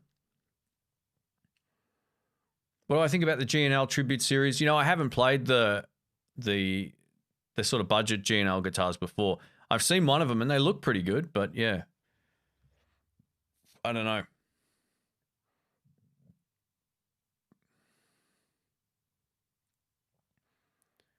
How much do you feel like you should spend to get a decent guitar, beginner's guitar? Well, it sort of depends on where you live, man. These are sort of hard questions to answer because people are from all over the world, but price doesn't always dictate how good something is. Like something like a Harley Benton T52, in my opinion, is just as usable as a classic vibe from Squire. And they're, depending on where you live, the prices are vastly different to each other. It'll depend on your location, of course, and currency exchange rate and stuff. So in that case, cheaper doesn't necessarily mean worse. But if you buy like a $149 no-name piece of junk, it's probably not going to be very good. My suggestion would be to buy something that has a bit of a reputation as being consistent and good at its price, irrespective of what you plan on spending. What do you think about the Tube Screamer tone? Has it become cliche? I love the Tube Screamer tone. I think it does what it does in the mix better than almost anything else.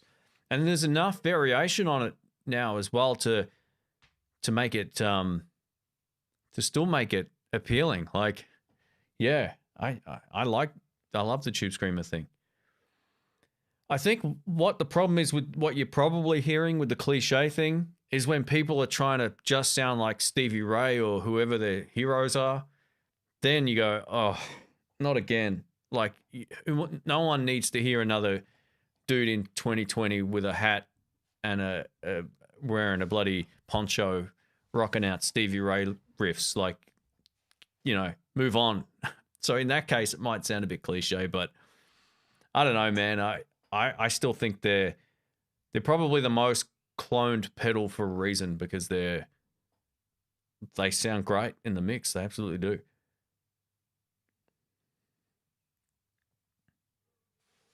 It's always good. Like, I think with anything you do, a lot of people are happy with their sound, and then you'll love it.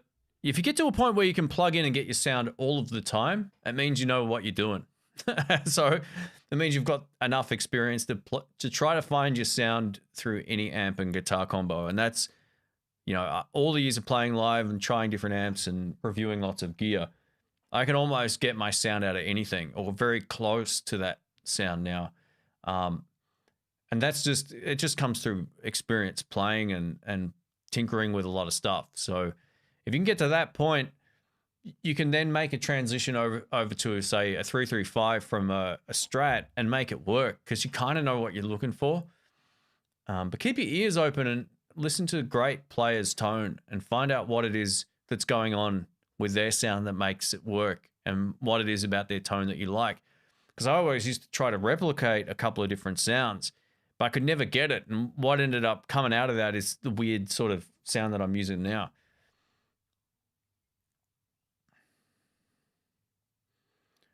What pedals from Joyo would I recommend the most? I like a lot of their original series pedals, like their that's not the name of the series, but their first run of pedals. It was like the Vintage Overdrive was great. Their AC tone, the Vox in a box one was great. The American sound pedal was really good. They had a lot of great stuff in that first release. I kind of liked the simplicity of those original pedals. I really liked them. They had those little miniature Iron Man ones, which were pretty good too. But yeah, their first range of pedals now are dirt cheap and they sound great.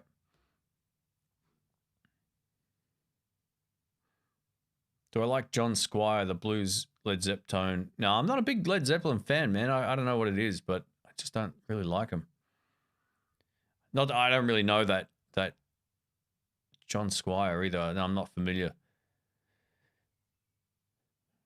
Brian says, I just picked up a Supersonic 60 on Reverb. I don't love the Vintage 30. Thinking about swapping it for an Alnico Creamback. What do you think? So I actually did a video talking about that amp just the other day. The way to get the tone to work on the Vintage 30, you turn the mids all the way up, and then it'll sound great. But yeah, it lacks a little bit of oomph, the Vintage 30. That's exactly what I said on the video. It was the only thing I always had to do when I played live was have the mids all the way up. So swapping it to that speaker will make a huge difference. It'll sound better. I would almost be inclined to put a Texas Heat or a Swamp Thing in there. That would be my suggestion. Or, I mean, you can't go wrong with a Creamback, right? They're great speakers.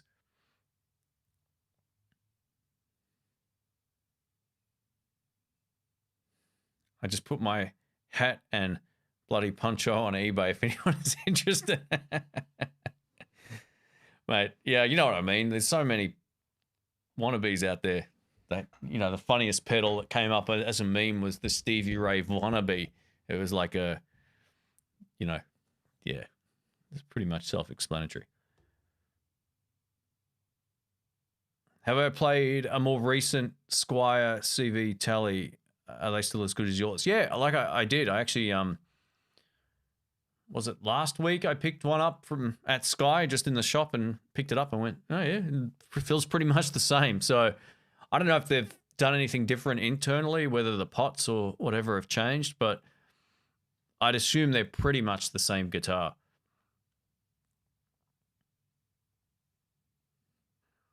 It's strange because a lot of Squires are now getting made in Indonesia, but I think there was a back sort of stockpile of Chinese made ones in Australia because I still see a lot of those around.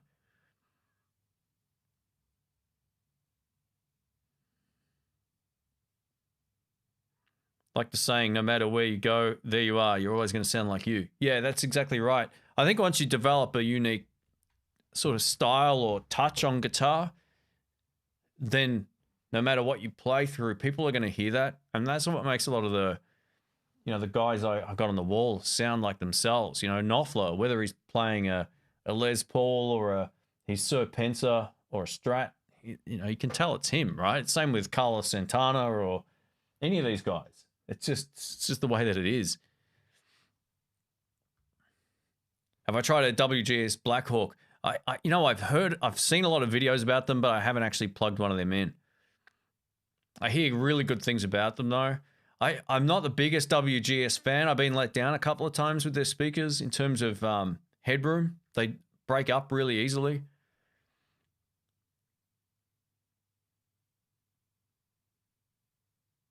Bob the Blind Bedroom Guitarist. Man, that's a mouthful. He says, hey, Shane, how you doing? I actually made another live video. Hang on. So click to say, oh, man, the chat keeps moving here. Oh, thanks for joining in, Bob. I appreciate that, mate. I clicked on it and said hello to everybody in the chat. Awesome stuff. Thanks, man. Welcome.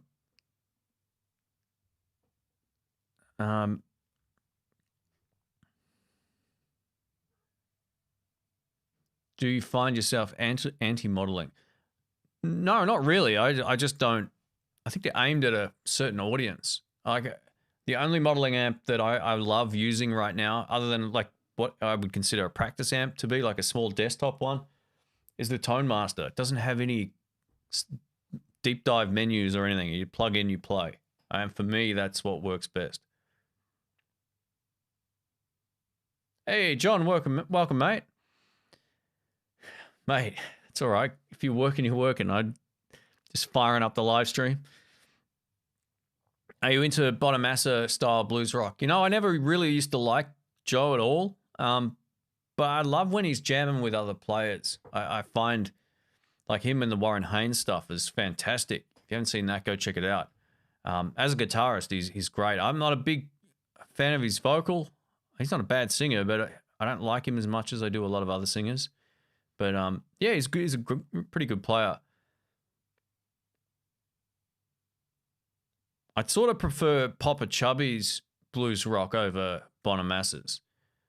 But yeah, it's just a different sort. Like, it's a bit more raw. It's not as polished. I kind of like that.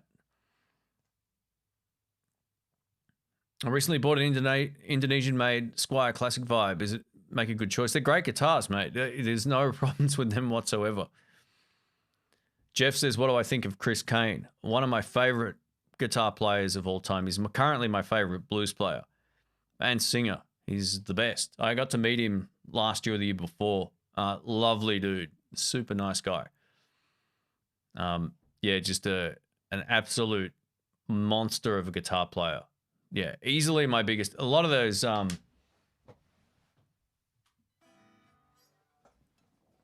all of those licks where I go like, oh, sorry.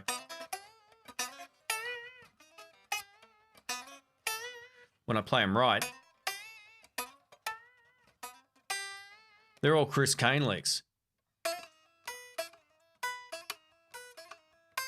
Yeah, so I have pinched lots of stuff off that guy.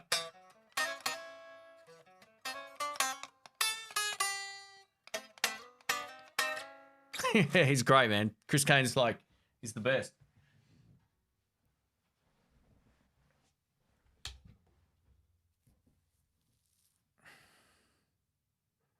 Can you use Dan Electro lipstick pickup review? Yeah, I've done some reviews of Dan Electro stuff. Oh, for slide playing. Yeah, well, I'm not a strong slide player. I'm just sort of getting into it, but yeah. What do I think of Jimmy Herring? He's one of my new favorite players. I say new because he's popped up on my radar a few times. I remember watching an interview with Marty Schwartz and him a while back. I was like, this guy's a great player, and he's playing Squires, and I think he's the one that he plays the most. Cost him like $80 or something. Just like there's a clip of him, and they're doing Every Day I Have the Blues with Josh Smith, and what's the big guy's name? Oh, he's a great player. His name slipped my mind, but a black American guy who's a phenomenal guitar player. He plays with Bonamassa as well, and Chris Kane and everyone else. Oh man, his name slipped my mind. Anyway, someone will type it in. He's phenomenal, and Jimmy, man, just like unbelievably great.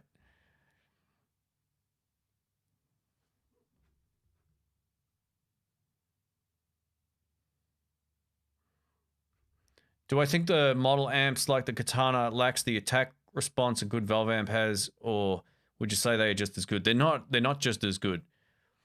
They don't sit in the live mix anywhere near the same. They sound great live, but they're still not the same. Like if you hear I've actually heard this a number of times. My Marshall against the Katana, not against, but in the live mix, it's not even close. I still think you can get away with the Katanas in the live mix, but they don't have the girth of sound that a lot of the big valve amps have. They just don't. They still haven't dialed that in. The only one that I've played recently that felt like it had that was the Blues Cube, which is very similar to how the PV Bandit sits in the mix. That solid state 3D projection still works really well. So yeah, I don't think I absolutely think they lack the big 3D sound that they're still loud. They're a different sort of loud. They're all tops. They don't have the big punchy full sound like my Blues Deluxe would live at volume or the Marshall. It's just the way that it is. But it's not, the funny thing is the Tone Master has that. And that's a modeling amp, but like I said, it's a one-trick pony. All it does is sound great with one type of sound. It's not a conventional modeling amp. But the Katanas are still going to be fairly good in the mix because they have basically a solid state clean channel. That's where you're starting from. So yeah, Kirk Fletcher. Yeah, that's the guy. Thanks, man.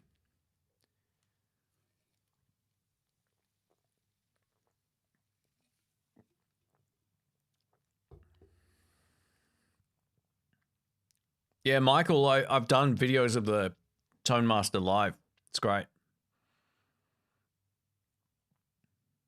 Yeah, Wendell sums it up. He says, a good tube amp in the room hits you in the chest with the feeling that you'll never forget.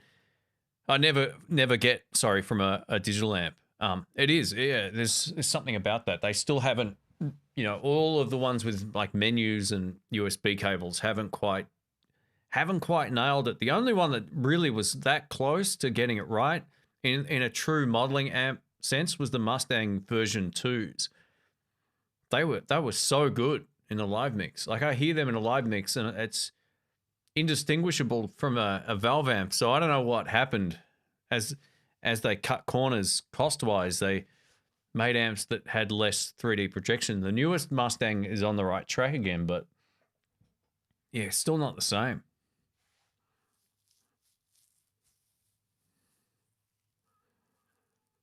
All right, we might wrap this up in a bit.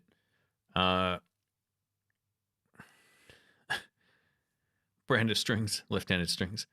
I just use the Adarios, man. That's it, pretty much.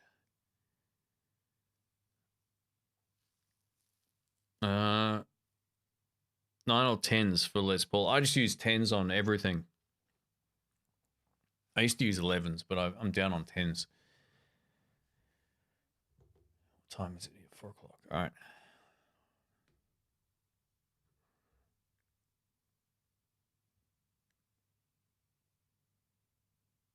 Thank you. I'm just getting my first proper amp. People say they feel different. I'm just getting the Marshall DSL over the Katana, mate. You're gonna notice a huge difference. Yeah, lower volumes at home. you're probably better with a katana because it has that power attenuation thing. But if you can get out and play them live and loud, man, it's not even close. I don't like Blackstar amps that much. The ones that I've heard in the live mix, they're too scooped in the mid-range. They got too much low end and all the frequencies that you want missing. I've never been blown away by a Blackstar amp hearing them live. And that's without them being mic'd. So in a room with them up at volume, I'm yet to hear a Blackstar amp make me go, wow, I want one of them. I'd like to try them because it might have been the guys just dialing them in like that. But yeah, I'm still not blown away by them. Don't the new Vox amps come with an attenuator? I think some of them do, yeah. I think their heads do, but not all of them. Depends. I think some of their smaller amps may already have that sort of tech in them.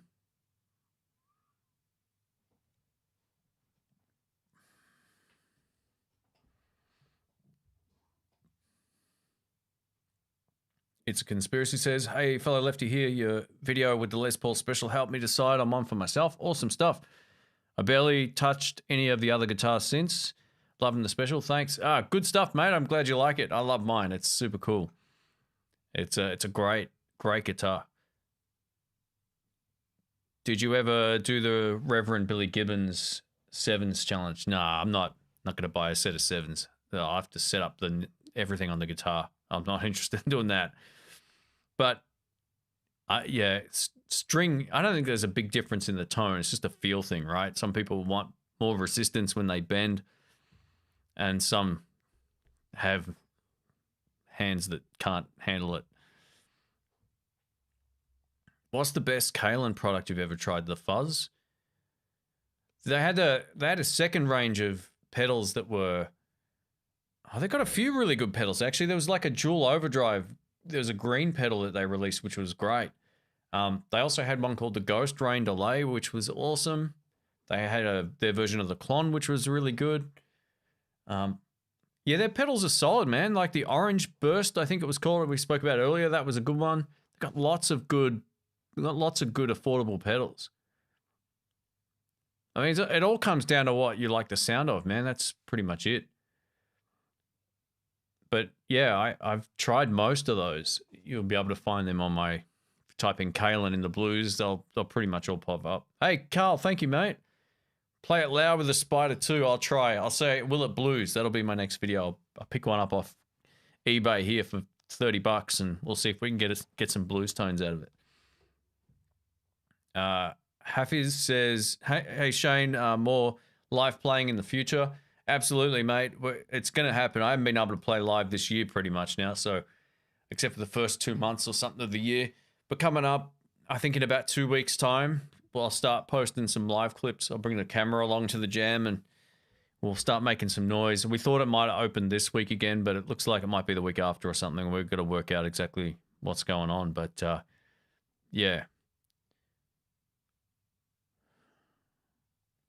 Did I ever get along with stacked single coil pickups? I don't think I've ever owned a set of them. I've had Fender noiseless pickups before, but that was about it.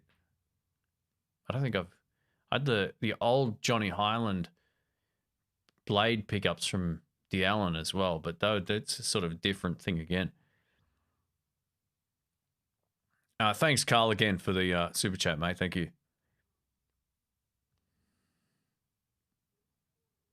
Pure Sky, yeah, there's another good one. And their delay's really good too. Their Ocean Delay, I think it's called. It was really good.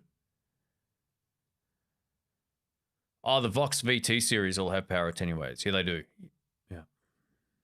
Forgot about those ones, actually. I always think of their other sort of amps. All right, good night, good afternoon, depending on where you are in the world. Thanks again, Bill. Thanks for all your support, mate. I appreciate it. Have a good night. And good luck with the impulse buying. I did a little bit of that today, so yeah, it is what it is. We're all guilty of it, and I suffer from it as well. Yeah, I forget in a way that the channel reaches as many people as it does sometimes. Like not every video, but just every month, like over 1 million people are seeing the videos. And I know when I'm like looking for a new camera or a new lens, I'm doing exactly what I think a lot of people do when they look for music equipment. Like, oh, just trying to listen and see and get a sense, you know, trying to make a decision based on all the different things you can take into account. So yeah, that happened to me today. I was like, oh man, there's a deal that came up on something. I was like, oh, so I started binge watching more videos. And this was a decision over a couple of months to get this thing. And I was like, oh man, they had it on sale today. I know Black Friday thing's coming up this weekend, but I have a feeling I may end up missing out if I didn't pull the pin on it or pull the trigger on it today, I should say. So yeah, I ended up getting something that was an impulse buy, but it happens to me too. So hopefully it's like comes full circle. Tom says only play the newest Blackstar HT5R and 20R. Ah, okay, maybe that's what it was. Because I tried one of their 5-watt amps years ago at a shop, and I wasn't overly impressed. I thought it was way too bright. So I'll give them another shot. I'll see what I can do. All right, how long have we been going? All right, 4 minutes and 10 seconds left, and then we'll wrap it up. Thanks for the live stream. It's been great. Hey, thank you, Andrew. Thanks for dropping in, man. So I got someone asking about the camera, saying it looks good. This is the same camera I filmed the videos with. So I've got it hooked up into a thing through the computer.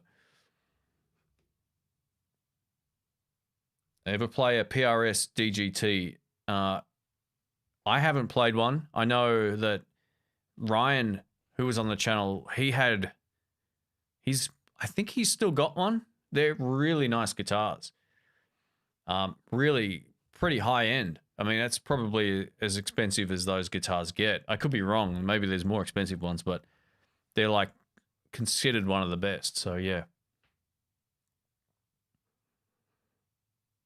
But I've never seen a lefty. Never seen a lefty in a DGT. So appreciate your insight and thoughts regarding music gear. Thanks, man. Have a good one. Thank you. An old Spider 4. You know what? I'm going to see if I can get one. That's going to be my goal before Christmas, is to see if I can find a Spider. I'll give it away at the end. Someone can just come get it. I'll leave it out in the nature strip. Yeah, man. You know, I don't think I've actually ever played through a Line 6 Spider. And the older they are, probably the way worse they're going to sound too. So in terms of their, you know, the year that they were released, they probably got better over the years. All right, we might wrap it up. Starting to pass out here. Wasn't quite 4 minutes and 40 seconds. If anyone's got any last questions, just let us know. But I think we're pretty much finishing up. All right, everybody. Well, thanks for hanging out. Thanks for joining in, and thanks for all the support with the comments and super chats and stuff. Coming up, I'm going to do, as I mentioned, a live stream with Rick, probably from the other room I do the podcast in as well. So there's plenty more videos coming up, and if you like what I do when you watch the videos, thumbs them up and all that kind of stuff. It always helps. And I'll catch you on the next one. So thanks again, everybody. Thanks again. Let's see if, I think I'm pretty much done. All right. Rock on, everybody. Catch you soon. See ya.